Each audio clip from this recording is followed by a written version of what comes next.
I am in Denver, Colorado, and there is a little train going by, but that's not important right now. I am very excited to be here in Denver because tonight I am going to eat at the world famous Buckhorn Exchange. This is in fact the oldest restaurant in Denver. It has been continuously running since November of 1893. That's nearly 130 years now. This standalone building surrounded by modern condominiums is a legendary Wild West saloon with tons of history. The original saloon was opened inside of this 1886 building by Henry H. Zeitz, also known as Shorty Scout Zeitz, and it was called the Rio Grande Exchange. At that time it was largely patronized by nearby rail yard workers, but later on he changed the name to the Buckhorn Exchange. Zeitz was quite a colorful character. He came out here to the western frontier from Wisconsin in the late 19th century, and he worked in Senator Tabor's mines in Leadville, Colorado. Then he moved to Denver and started the saloon. Now let's head inside the Buckhorn Exchange. Oh my gosh, this is one of the greatest things I've ever seen. Clearly the Buckhorn Exchange is jam-packed with about 500 taxidermied animals and head mounts lining all the walls, especially down here on the first floor. This colossal collection of old school taxidermy was all part of the Zeitz family's collection. The Zeitz family collected hundreds of taxidermy mounts and all sorts of other artifacts which are displayed throughout the entire restaurant. Basically, this place doubly serves as a Wild West museum. There's definitely quite a few antelopes in here. There are lots of taxidermy boxes. This was a very Victorian method of displaying taxidermy, and these aren't too common to see outside of the old natural history museums from that era, so these are neat. Look at all these birds in the boxes. Most of these are probably over 100 years old.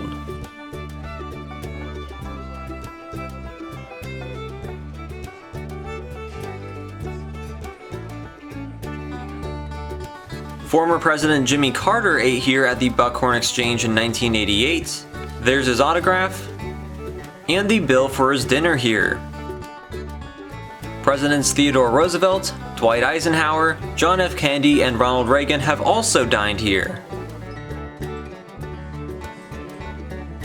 I imagine some of these game animals hanging on the walls have watched diners eat their own species for decades.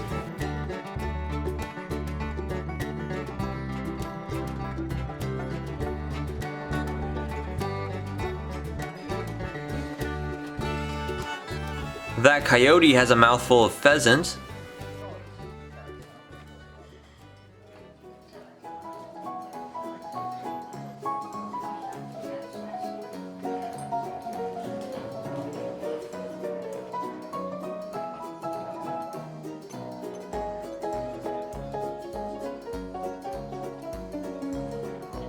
I noticed a two-headed calf way up there. Those are pretty rare.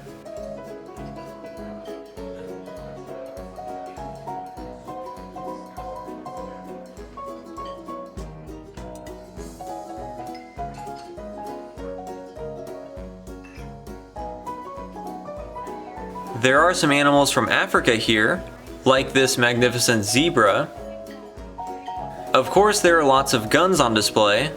Most of these did belong to Harry Zeitz, so they are very old, and some of them may have been used to kill the animals hanging on the walls. There's some good old brass knuckles.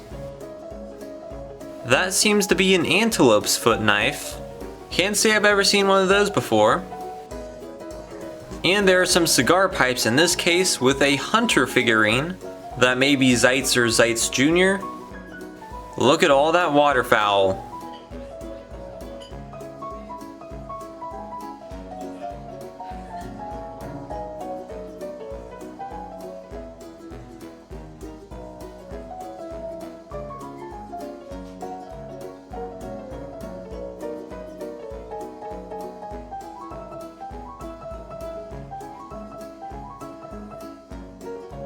This is a photograph of Theodore Roosevelt's presidential express train that he used to travel to Denver in 1905, and this flag was draped on the presidential locomotive.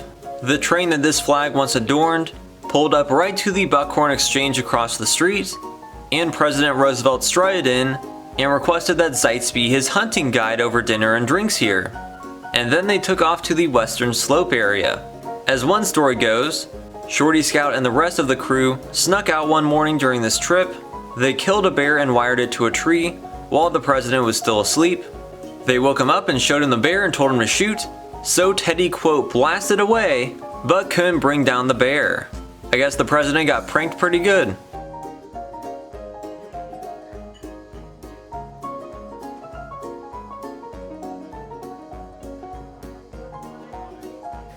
Here's some antique fishing gear. This is JFK's Colorado fishing license. It looks like it was issued on January 20th, 1961, the day of his inauguration. Zeitz did serve as a scout with Colonel William F. Cody, also known as Buffalo Bill. And yes, the legendary showman was here at the Buckhorn Exchange.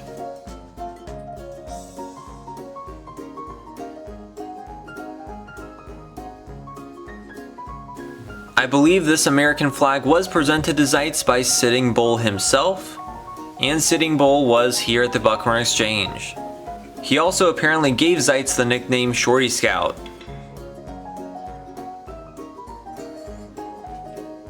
This place has had lots of other famous patrons, like FBI Director J. Edgar Hoover. There's his autograph, and here's the autograph of Will Rogers. Others like Roy Rogers, Charlton Heston, Bob Hope, and even Princess Anne have all also been here. There's a bear and a mountain lion up there. Hidden over here there's a couple of owls, and a freaking monkey. Now I'm gonna head upstairs. There is a lot more to see.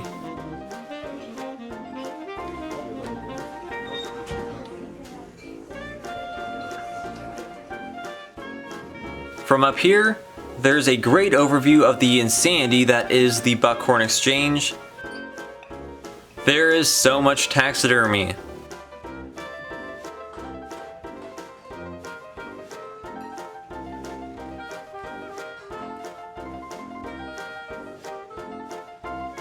There's several animals hidden in there, including a jackalope. That is awesome. A real taxidermy jackalope. Here are some of the winners of the Buffalo Bill lookalike contests that are held here. The crazy collection of taxidermy and memorabilia continues up here.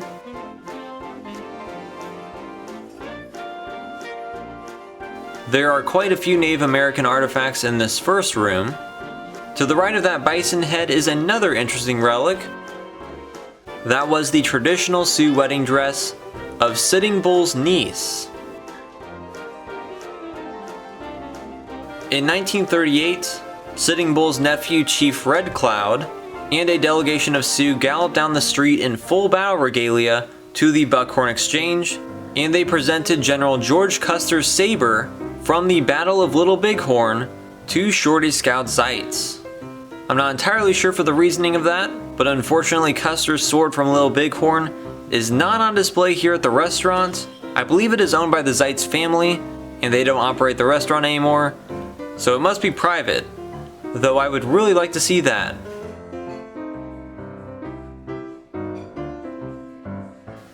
There's a wax figure of John Wayne.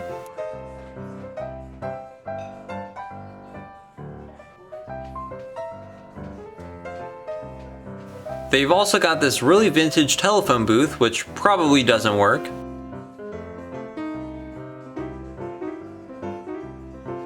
There's a warthog.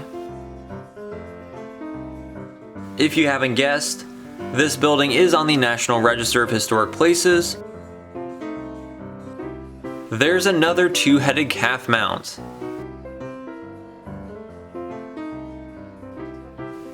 looking out the front window toward the old Denver and Rio Grande rail yard. Up here on the second floor is the crown jewel of the Buckhorn Exchange.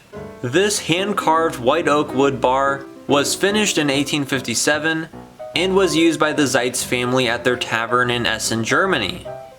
Then it was moved to the American frontier by Harry Zeitz for the saloon in Wild West Denver. The bar used to be somewhere downstairs, but it's now on the second floor.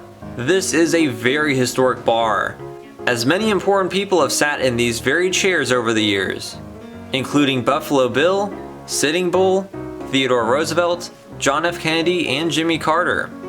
During Prohibition, the front of the Buckhorn Exchange was converted into a grocery store, and Zeitz would often hide booze bottles in with the products. There was also apparently a secret passageway built to hide in the case of police raids. Clearly that worked for him, and the saloon survived Prohibition. And upon its repeal, the Buckhorn Exchange was issued Colorado Liquor License Number 1. And there it is.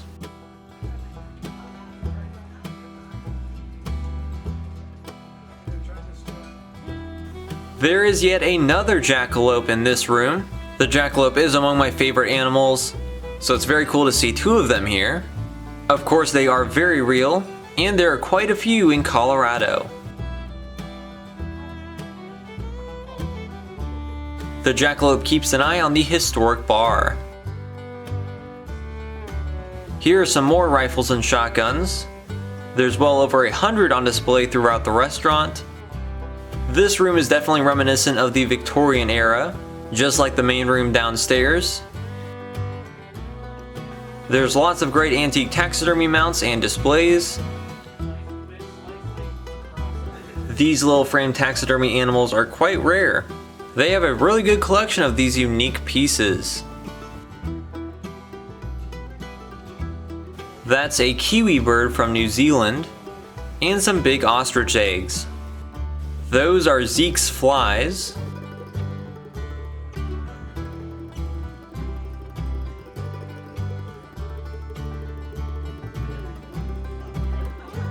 A big hand points toward the restroom. Even the bathroom has lots of antlers. The theming is completely thorough here.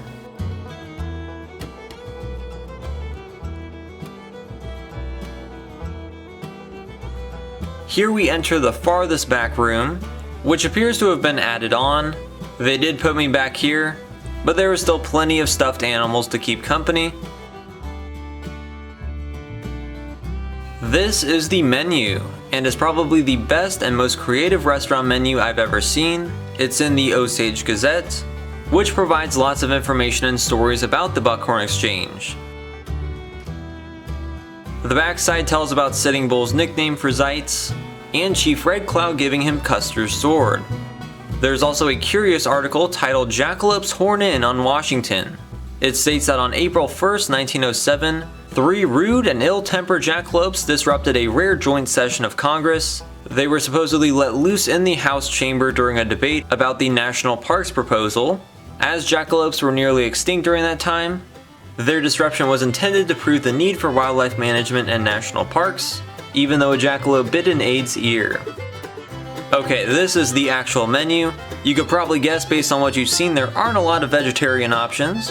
There is a wide variety of meats, including some rather uncommon ones like elk, quail, game hen, bison sausage, alligator tail, even rattlesnake meat, and more.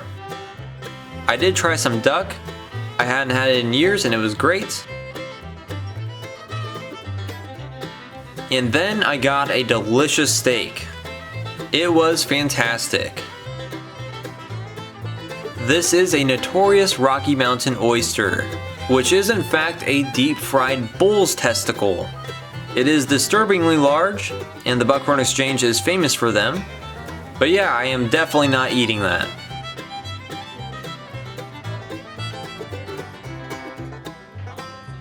Here's a couple of giant bears.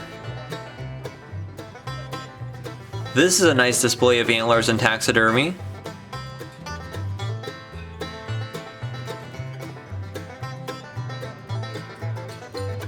I do like the critters in the canoe.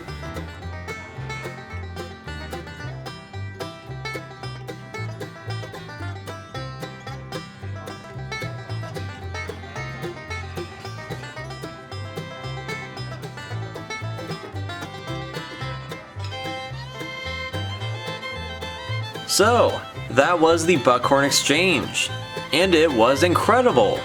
I think I can fairly make the call that this is now my favorite restaurant. Maybe it's tied with the Big Texan Steak Ranch in Amarillo, Texas, but I mean the immense history of the place, all the taxidermy displayed in the old-fashioned Wild West Victorian setting, and the incredible artifacts you'd expect to see in a major museum really puts this place over the top for me.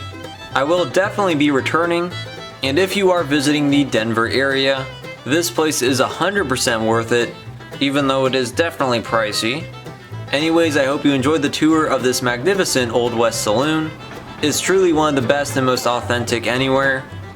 If you did enjoy, then please make sure to like the video, share it, and subscribe to my channel. I have filmed videos at all sorts of other wacky restaurants and roadside attractions, along with other museums, historic sites, national parks, and more here in the Denver, Colorado area, and all across the country. Thanks for watching.